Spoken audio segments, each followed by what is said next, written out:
Bienvenue dans cette vidéo, je te parlerai du logiciel Adobe Lightroom. Alors Adobe Lightroom, c'est quoi? Adobe Lightroom est un logiciel de la suite Adobe qui est utilisé uniquement pour faire la correction d'images. Déjà, je vais donc te présenter ici comment l'utiliser, quelles sont les bases, à quoi renvoie chaque fonction et à partir de là, tu pourras commencer à prendre tes clichés dans la rue et les amener les importer sur ton logiciel d'édition d'images Adobe Lightroom et tu pourras avoir des looks fantastiques. Maintenant, à toi maintenant de voir comment est-ce que tu pourras manipuler tout ça. Alors, je te donne rendez-vous donc sur mon ordinateur et je vais te montrer comment tout ceci marche. Bien, nous sommes donc sur notre ordinateur et nous allons ouvrir dans le logiciel Adobe Lightroom.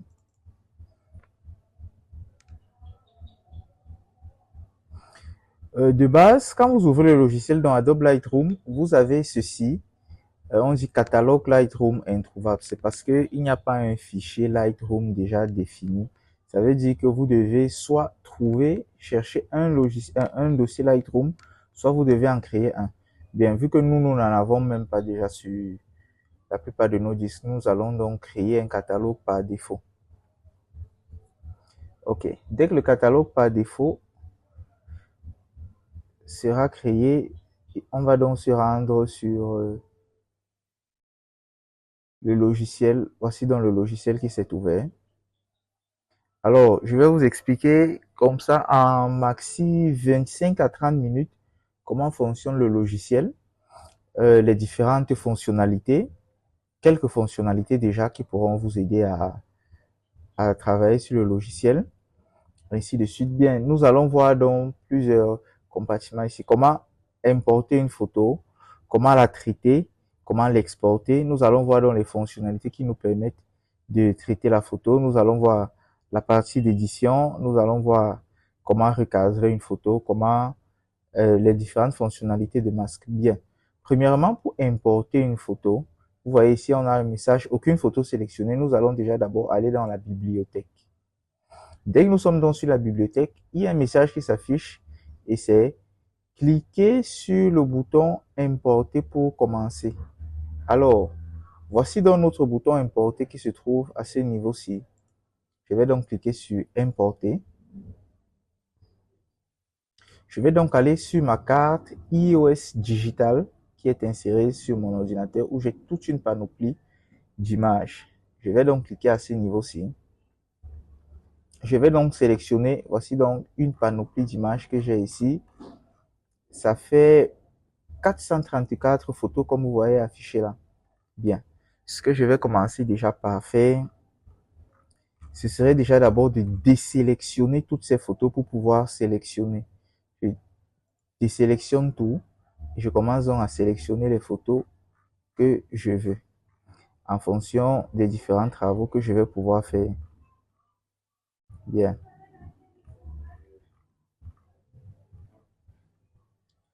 Je vais prendre ceci.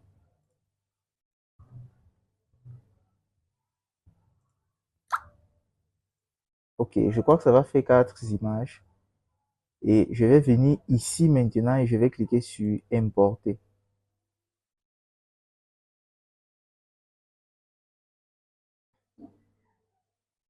Vous voyez donc j'ai exactement mes 4 images qui ont donc été importées. Bien. Maintenant, si je veux réorganiser par exemple mon travail, je vois que ici nous avons 4 images, mais on a 3 images, on a 3 catégories d'images. On a une image d'un atelier, par exemple. On a une image d'une personne, portrait, et on a 2 images d'enfants. Ça, c'est la 3e catégorie. Bien. Je vais m'organiser. Qu'est-ce que je vais faire? Je vais, par exemple, déjà faire ceci. Je vais sélectionner ces 2 images-ci. J'ai sélectionné déjà une. Si je veux sélectionner la deuxième au même moment, je maintiens la touche CTRL. Et je vais donc venir à ce niveau-ci où il y a collection. Je vais faire une nouvelle collection. Je vais créer une collection. Je vais par exemple écrire comment est-ce que je voudrais qu'on nomme cette collection-là. Je vais mettre les enfants. Enfants avec E. Désolé. Et je mets créer. Vous voyez donc que quand je suis là, j'ai dans ma collection. Quand je reviens ici sur collection dynamique, vous voyez, j'ai toutes mes photos. Mais quand je viens sur enfants, Je n'ai que ces deux images-ci. Je reviens donc sur collection dynamique. Je sélectionne cette photo-ci. Je vais faire une nouvelle collection que je vais nommer femme, par exemple. Je mets créer. Je reviens encore ici sur collection dynamique. Je vais prendre celle-ci. Je mets créer une collection et je vais mettre par exemple atelier.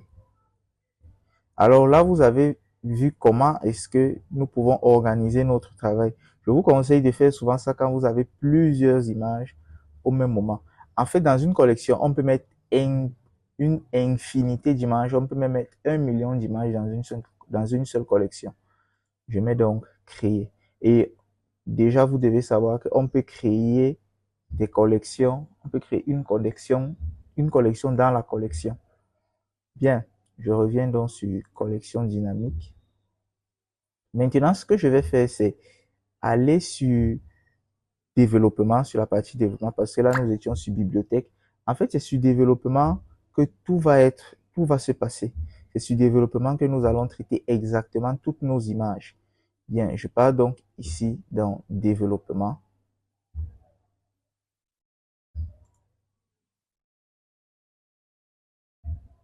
Bien, dans développement, donc, je vais donc vous montrer comment fonctionne toute cette partie-ci. Ce que je vais vous montrer déjà d'abord de base, c'est cette partie-ci, l'histogramme. Alors, comment interpréter notre image? Nous allons commencer par travailler là-dessus. Comment interpréter notre image? Alors, voici notre image ici. Comme vous pouvez le voir, bien, je vais déjà d'abord faire ceci. Comme vous pouvez le voir là, on a notre image d'un atelier de métallurgie ici. Alors, ce que nous devons déjà savoir, c'est que ici, voici l'histogramme, voici la répartition des couleurs dans les différentes lumières, dans les différents tons. Alors, ce qu'il faut déjà savoir, c'est que ici, vu que nous avons les indications, nous pouvons faire ceci.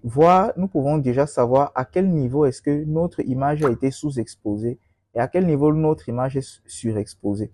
Donc, je peux venir ici, je peux mettre afficher l'écritage des ombres. Là, vous voyez qu'on n'a pas d'ombre qui s'affiche, on n'a pas d'endroit qui est sous-exposé. Par contre, ici, quand je viens là sur haute lumière, vous voyez partout, ça s'affiche là en rouge. Ça veut dire que c'est surexposé. Quand ça s'affiche en bleu, ça veut dire que c'est sous-exposé. Ici, nous avons les différentes indications de notre image. Notre image, les différentes indications d'exposition de notre image. Notre image a été exposée, par exemple, en vitesse ISO 200, filmée en distance focale de 18 mm, une ouverture à 3,5 et une vitesse d'obturation à 1,125. Voici donc les différentes indications de notre image. On voit comment ici, c'est dans les hautes lumières, les blancs sont dans les hautes lumières très prononcées. On voit par exemple ici dans les tons moyens, on a par exemple le rouge ici, on a le bleu, ainsi de suite. Donc, quand vous avez donc déjà tout ceci, vous avez déjà compris comment est-ce que notre image a clairement été exposée. Maintenant, quand nous avons donc fait ceci, je vais donc venir sur la seconde ligne à ce niveau-ci. Nous avons l'édition, nous avons le recadre, la superposition de recadrage, nous avons le correcteur des yeux rouges et le masquage. Ce que nous allons faire ici, c'est que nous n'allons pas voir ces deux parties-ci, le correcteur et le correcteur des yeux rouges. Maintenant, ce qui va être fait donc, c'est que nous allons voir le reste des parties, mais sauf ces deux-là, sachant que la première partie, ce qu'il faut déjà d'abord faire sur Adobe Lightroom, c'est déjà de travailler sur la superposition et le recadrage. Bien, par exemple, quand vous voyez une image sur Adobe Lightroom de base, Adobe Lightroom la recadre. Je vais prendre par exemple cette image-ci. Et vous voyez avec cette indication-ci. Nous n'avons pas cette indication-là à ce niveau-ci. Mais à ce niveau-ci, nous avons cette indication. Ça veut dire que l'image a été recadrée. Donc, quand je viens, je clique là. Vous voyez là, ça affiche photo recadrée. Alors, je peux redéfinir le recadrage. Parce que souvent, ça peut vous jouer des tours quand vous voulez modifier votre image. Et quand vous l'avez fait, vous revenez à ce niveau. Je peux faire déjà ça pour toutes les images. Vous voyez, je recadre. maintenant, nous allons revenir ici sur la partie édition. Je vais vous montrer en fait comment ça marche. Bien, ici, nous avons par exemple notre image et il y a quelques indications que nous voyons là. Là, par exemple, nous voyons ISO 800. Ça veut dire que l'ISO d'exposition de notre image était de 800. Ça a été filmé avec une focale. Et là, sur la focale, on était à 50 mm. Ça veut dire que même si on a filmé avec un 18-135 ou un 50 mm, mais là, on avait 50 mm et on avait une ouverture de 5 et une vitesse de 1 sur 200. Bien, maintenant, dès qu'on a fini d'expliquer ici, ça c'était l'histogramme, vous voyez la répartition des couleurs en fonction de tout notre, oui, la répartition des couleurs en fonction de notre histogramme ici. Donc, ça veut dire que ces courbes de lumière ici, parce que là on a les très basses lumières, là on a les très hautes lumières, là c'est les hautes lumières, ici c'est les basses lumières, et là au milieu nous avons donc les tons moyens. Bien, maintenant je vais venir ici sur les réglages de base. Vous voyez dans les réglages de base déjà, nous avons les balances, les tonalités et la présence. Bien, nous allons commencer par la balance. La balance, premier élément, nous avons la température, qui est un élément souvent très utilisé. Vous voyez, quand on diminue la température, ça veut dire qu'on part déjà un peu dans du froid. Mais quand on augmente, c'est du chaud. C'est comme si c'était un peu ensoleillé. Donc, vous pouvez jouer avec ce genre de paramètres. La teinte globale, vous voyez, ça part entre le vert. Là, c'est souvent beaucoup plus quand nous voulons donner des looks à nos images. Bien, maintenant, nous avons l'exposition. L'exposition, vous voyez, quand je l'augmente, vous voyez ce que ça fait. Bien, mais il ne faut pas souvent beaucoup augmenter l'exposition. C'est quelque chose qui n'est pas souvent très bien quand c'est exagéré. On a là le contraste. Vous pouvez retoucher le contraste à partir de ceci. Là, c'est pour retoucher les hautes lumières, vous voyez. Hautes lumières, les ombres, les blancs et les noirs, etc. Bien, ce qu'il faut déjà savoir, c'est que ces parties-ci, haute lumière, ombre, blanc et noir, je vous conseille d'aller regarder quelques tutoriels là-dessus pour comprendre en réalité comment est-ce que nous pouvons reconnaître différentes lumières. Donc ça veut dire que quand je vois par exemple une image comme celle-ci, je me dis si je touche tel élément, ici par exemple, je sais que c'est des hautes lumières. Comment faire pour reconnaître tout ça? Comment travailler? Comment vous familiariser avec le monde des lumières? Bien, maintenant nous avons là les présences, texture, clarté, correction du voile, puis nous avons vibrance et saturation. Bien. Quand je touche la texture, vous voyez, ça vous donne beaucoup plus de détails sur l'image. Parfois aussi, vous voyez certaines images que nous utilisons souvent, ou bien qui sont souvent publiées sur les réseaux sociaux, on augmente souvent beaucoup trop la texture. Donc, ça peut déjà vous donner un aperçu de comment est-ce que se réalise tout ça. Déjà, il faut savoir que c'est avec tous ces paramètres combinés qui c'est tout ça qui fait en sorte que nous puissions avoir notre, notre photo, notre correction d'image. Bien là, on a la clarté, vous voyez qu'on augmente, vous voyez la différence quand on diminue. Donc, essayez de retoucher tout ceci. Essayez un peu. La vibrance, bien là, on a la vibrance. En fait, la vibrance, c'est beaucoup plus pour augmenter de la lumière dans nos couleurs. Donc, ça nous donne un peu de luminance et de lumière. C'est même beaucoup plus de lumière. Ça veut dire que si on a le bleu, par exemple, qui est ici dans les basses lumières, ce bleu-ci, il quitte facilement de cette partie-ci à ici. Donc, maintenant, la saturation, par contre, booste les lumières. Donc, ça augmente le, je sais pas. Donc, vous voyez, par exemple, quand j'augmente la saturation, ça fait pas la vibrance, ça fait pas la même chose que la saturation. La lumière augmente carrément. Donc, c'est un peu ça la saturation. Vous voyez, quand je baisse plutôt la saturation, on commence à avoir du noir sur blanc à un certain niveau. Bien. Maintenant, là, nous sommes sur les courbes des tonalités. Les courbes des tonalités, vous voyez, vous pouvez augmenter ici, comme ceci. Vous voyez, en fait, c'est divisé en 4 parties. Là, il y a les hautes lumières. Là, nous avons les basses lumières. Quand je touche là, ça diminue dans les basses lumières. Et là, on a les tons moyens. Quand j'augmente comme ça, c'est les tons moyens. Bien, voici les courbes de tonalité. Bien, la courbe de tonalité ici, ça c'est pour les lumières en général. Par contre, ici, on a le rouge. Quand on est ici, par exemple, c'est que c'est les tons moyens, les rouges dans les tons moyens, les verts ici, ça c'est les, les, les verts dans les hautes lumières. Quand je viens, je diminue ici, ça va diminuer les bleus dans les basses lumières. Alors, vous pouvez jongler comme ceci pour pouvoir faire vos différents étalonnages. Bien. Maintenant, on va passer à TSL couleur. TSL couleur, en fait, ici, c'est un affichage. Ça veut dire que pour chaque couleur, nous allons toucher sa teinte, sa saturation et sa luminosité. Alors, quand nous sommes ici, par exemple, cet affichage-ci est assez particulier. Bien, regardez ce que ça fait. Ici, on a plusieurs couleurs. Et là, par exemple, on commence d'abord, on travaille les teintes de chaque couleur. Là, on a la saturation de chaque couleur et on peut travailler sur la luminance. Ça veut dire qu'ici, on travaille sur les teintes, les saturations et les luminances. Par contre, quand c'est cet affichage, c'est l'affichage que moi je préfère par contre.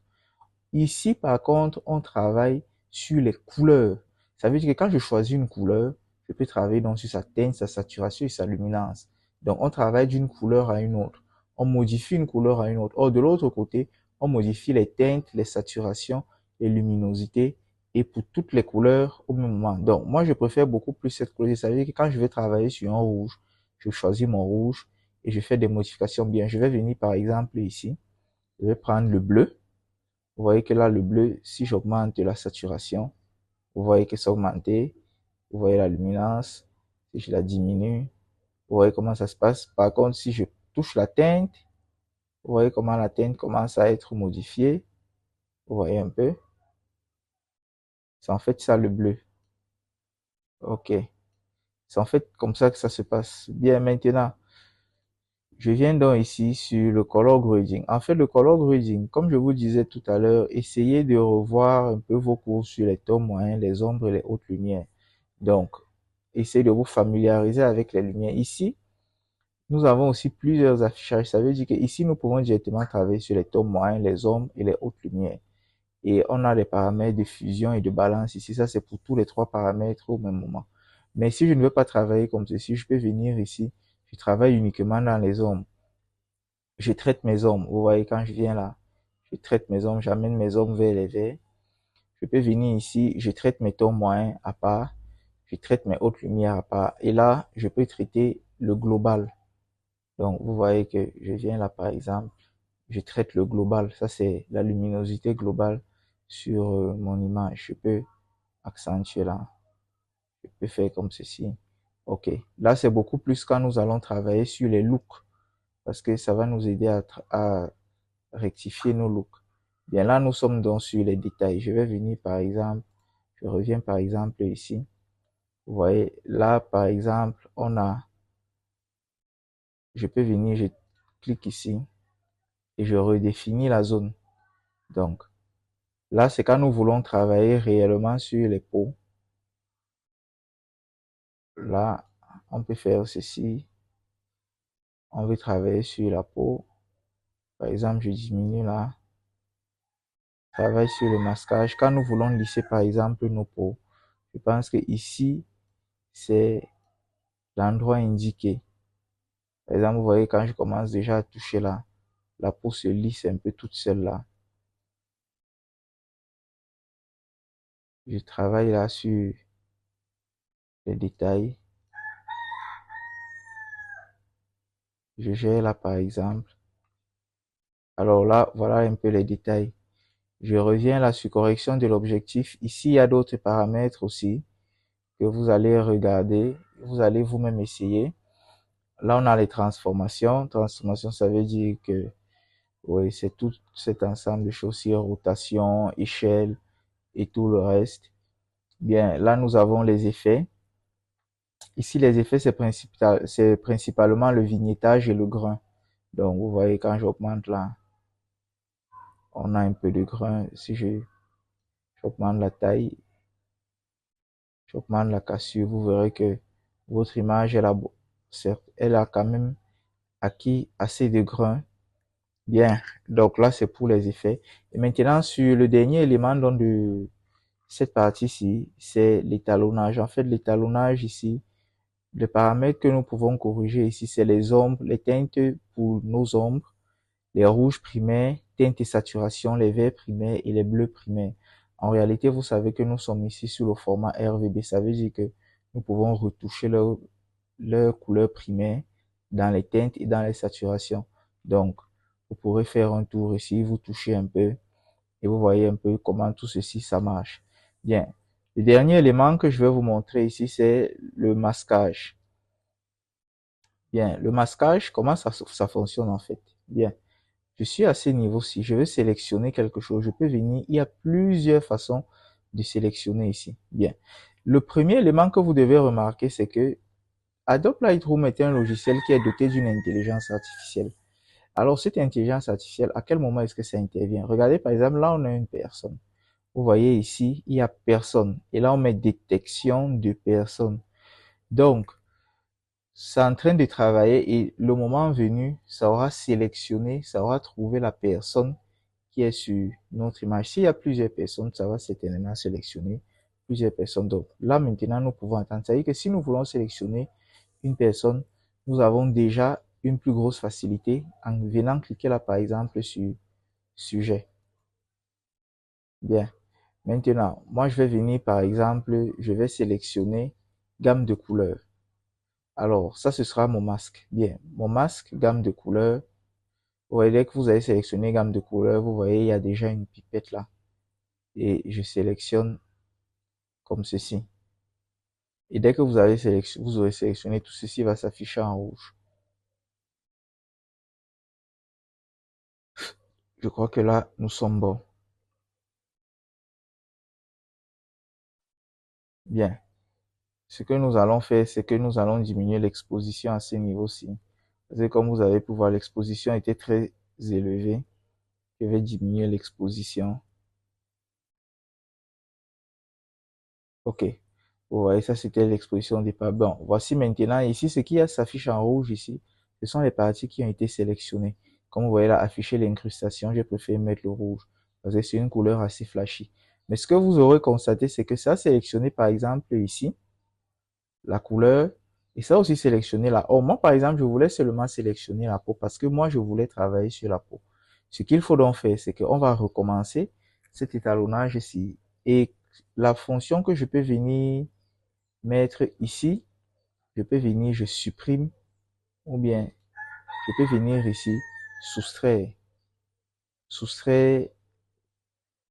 gamme de couleurs.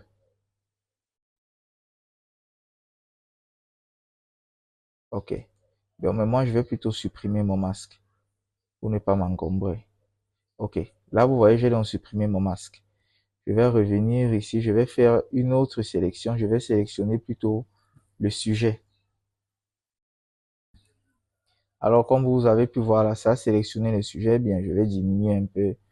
Je vais rediminuer. Parce que chaque fois que vous sélectionnez, ça augmente brutalement l'exposition.